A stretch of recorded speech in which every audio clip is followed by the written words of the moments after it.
শান্তনু ভৌমিকের অষ্টম মৃত্যুবার্ষিকী উপলক্ষে রক্তদান শিবির হয় রবিবার।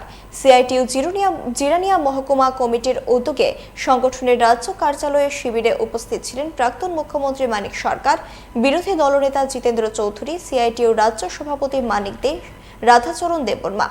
2017 সালে মালদায় সংবাদ সংগ্রহ করতে গিয়ে খুন হয়েছিলেন সাংবাদিক শান্তনু ভৌমিক।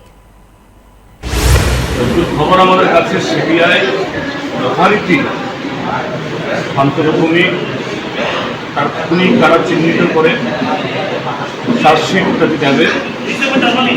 এতে বিজেপি আইপিএফ কাগজ বন্ধ ধরা পড়বে, এই চার্জশিট শুনে জমা পড়বে। এইভাবেই শান্তনু ভৌমিকের হত্যাকাণ্ডের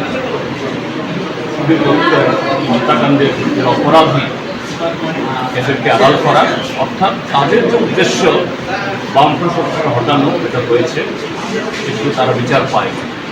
একটার পর একটা এই ধরনের নৃশংস খুনের ঘটনা রাজ্য সরকারের পুলিশ যখন প্রায় তদন্ত শেষ করে আনার পথে সেই সময়ে উদ্দেশ্যমূলকভাবে এই তদন্ত তুলে নিয়ে পুলিশের হাত থেকে সিবিআইয়ের হাতে দেওয়ার জন্য চাপ সৃষ্টি করা হয় এবং এই সবগুলোই এখন সিবিআই হয়। সর্বশেষে শান্তনুর এই মামলা পরবর্তী সময়ে যে খুনের ঘটনা, তারও আগে যে খুনের ঘটনা সিবিআইরই হাতে, কিন্তু পুরোটাই কিন্তু খুনের হাতটা এখন এটা অত্যন্ত বেদনাদায়ক এবং এটা সিবিআই তো দুর্বলতা এবং এটা নিঃসন্দেহে ব্যর্থতা। ত্রিপুরার কোনো মামলায় যাই সিবিআই হাতে গেছে একটা খুনের হাতে।